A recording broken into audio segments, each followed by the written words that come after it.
What's up mga ka-lifestyle, this is Marky Labs once again. So for today's video mga ka-lifestyle, let's talk about once again about online lending application. So meron na naman tayong mga negative comments na nababasa, nare-receive, no? Not only sa mga comments ng mga videos natin sa YouTube, no? But sa email, no? Meron tayong mga negative comments. Anyways mga ka-lifestyle, hindi na talaga yan bago. Kumbaga na-immune na ako, no?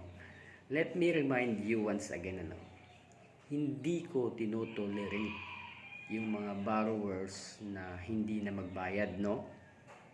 So, naintindihan nyo ba ako? Actually, ginaguide ko lang sila. Actually, kung wala tong channel na to, malamang sa malamang, marami ng mga nag-suicide. Marami ng mga napariwara dahil hindi talaga nila alam yung gagawin.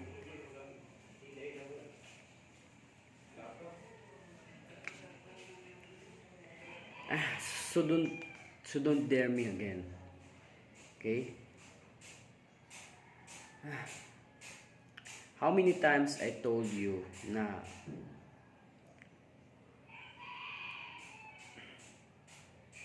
nakakainis lang talaga kasi mismo mga abogado, no, mismo nagpapanggap na abogado, nag-email sa akin, na yun na nga, pwede daw akong makulong. So, alam ko hindi lang ako yung mga nakaka-receive ng ganito, yung mga vlog, yung mga OLA defenders din na iba. But then kung ako lang, it's okay, wala tayong magagawa dyan kasi nga matagal nang napasok, nalaman ng mga ibang agent tong channel na to, tong channel ko. That's why every time may upload ako about latest updates ng online lending application, alam ko somehow merong mga nanonood for their own sake of updates din sa mga pinagsasabi ko. So counteran lang ang labanan mga ka-lifestyle. But anyways, hindi po ako natatakot sa kanila. So as long as sinishare ko yung mga feedback ng iba, then yung mga maling gawain nila sinishare po natin na na-experience naman po talaga natin dati. So actually, itong content na to inuulit ko lang, no? Kasi nga gusto kong i-point out talaga na hindi ko po talaga tinotolerate yung mga borrowers na huwag na magbayad. Yun lang mga taong wala na talagang kakayahang makapagbayad. Hindi na talaga nila mahabol yung laki ng balance, no? Then hinaras na lahat-lahat. So yun talaga, sila talaga yung pinaka main priority ng channel na to. Especially yung nawawala na sa landas. Kumbaga halos mabaliw na. So binibigyan po natin sila ng motivation na magpatuloy sa buhay, 'di ba? Marami talaga akong nare-receive ng mga negative comments, sinasabi na para daw akong siraulos, tinotolerate ko, bawal daw yung ginagawa ko. Mas yun na nga, kumbaga mas nagbibigay daw ako ng ginugulo ko daw yung isip ng mga tao. No, hindi ganoon mga ka-lifestyle. Sa mga nakakaintindi sa akin, I know malaki yung impact, malaki yung nagagawa ng channel na to, no? Kasi nga naman, syempre, dati rin tayong biktima, na-experience natin lahat ng mga na-experience nyo po ngayon. Sobra pa nga yung dati, sobra pa. Nabanggit na, kwento ko na sa inyo dati, di ba? Pati nga yung mga ka-workmate ko, pinagtatawagan talaga. Mga classmates ko, halos lahat. Kasi sino ba namang mag-aakala na yung for reference lang talaga na hiningi nila, yun lang yung posibleng tawagan. So nagkamali tayo na, lahat pala talaga ng nakasave sa phone mo, lahat ng naka-phone book is pwede nilang tawagan as long as active.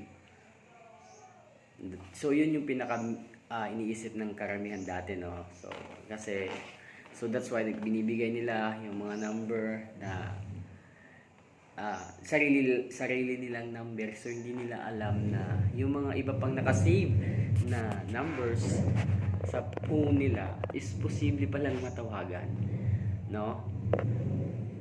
So once again, sa mga bashers natin dyan, or let's say agent, no, na nag-i-scout sa mga videos natin, pasensya na kung in-expose ko talaga ng sobra yung mga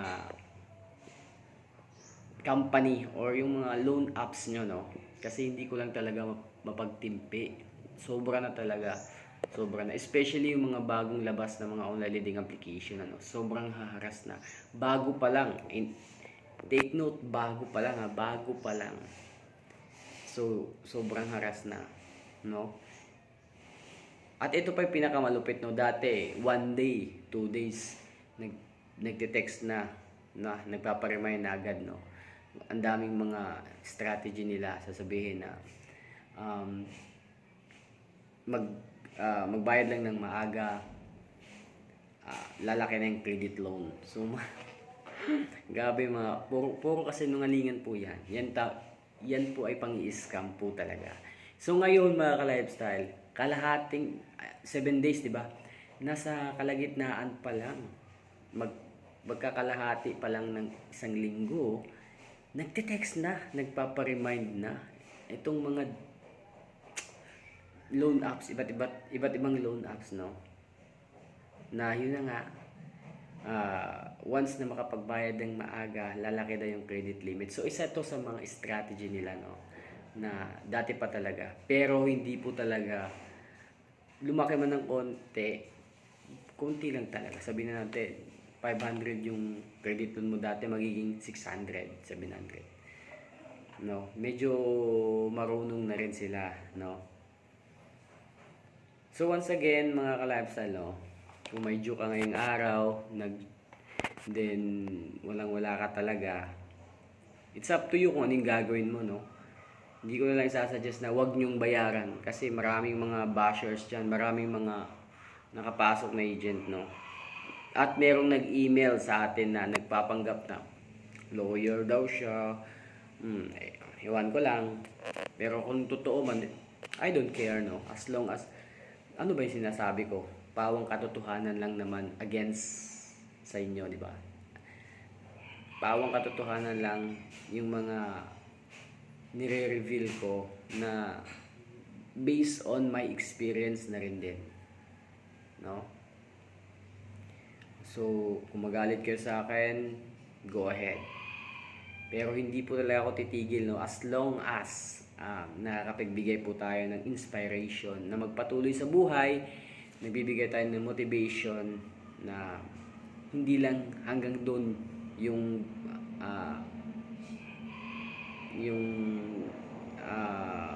bagay-bagay na kakasama talaga ng buhay natin.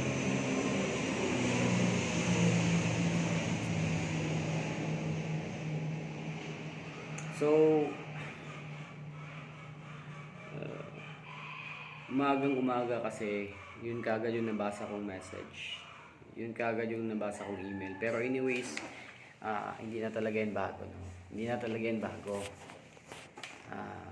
Sinasabi always sa akin na tinutolerate ko. So, kakasuhan daw ako ng civil case. No. Hindi na yan bago. Actually, meron ding mga nagko-comment, no? Marami talaga din nagko-comment na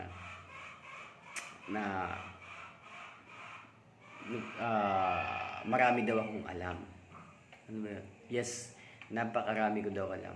Actually, parang gano'n na nga. Marami akong alam when it comes sa problema sa online lending application. Pero sa batas, medyo, yes, tama ka. Kung nanonood ka man ngayon, yes, tama ka. Wala akong masyadong alam. But, alam ko yung daloy, alam ko yung pasikot-sikot, no, na ng mga batas. So that's why nagiging ano na rin tayo, no? Nagiging ano tawag dito, nagiging mapanuri na rin tayo sa mga nagme-message sa atin through messenger, through email. So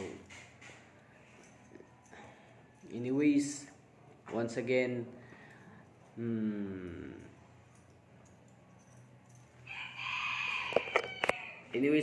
ano, so hindi ko na lang sasabihin na wag yung bayaran kasi alam nyo naman, di ba? Marami ng mga nakapasok, marami ng mga nag-scout talaga. So, yun.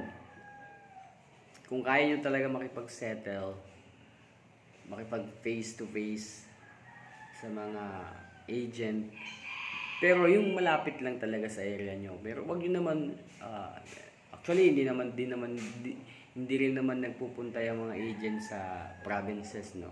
So, malamang yung sa malalapit lang talaga nila na area. Kung kaya nyo makipag-settle, especially yung mga may malalaki na talagang balance, no? Sabihin na natin 10K pataas, no? So kukuligligin talaga kayo ng mga damuhok ng mga agent na yan. Hindi talaga kayo titigilan, no? Now, meron pa talaga na kahit anong gawin mong pakiusap is hindi talaga mapakiusapan, ano? Yan is isa sa mga ugali ng mga loan apps yan. Isa yan talaga. Hindi mo mapakiusapan na yun na nga, hulug-hulugan mo. Pumayag ba silang hulug-hulugan mo pero yung pumapatong pa rin yung everyday interest. That's why mahirap talaga habulin, ano? That's why yung iba ginagamitan na lang talaga ng very effective na dermatology. Very effective naman talaga, no? So, yun lang mga ka-lifestyle, no? Have a nice day. I hope someday makamove na po tayo. And I hope someday mawala na talaga yung lahat ng mga ulaliling application na yan para wala nang mabiktima, no? Ng mga inosente. So, yun lang mga ka-lifestyle, no? Once again, have a nice day. Peace.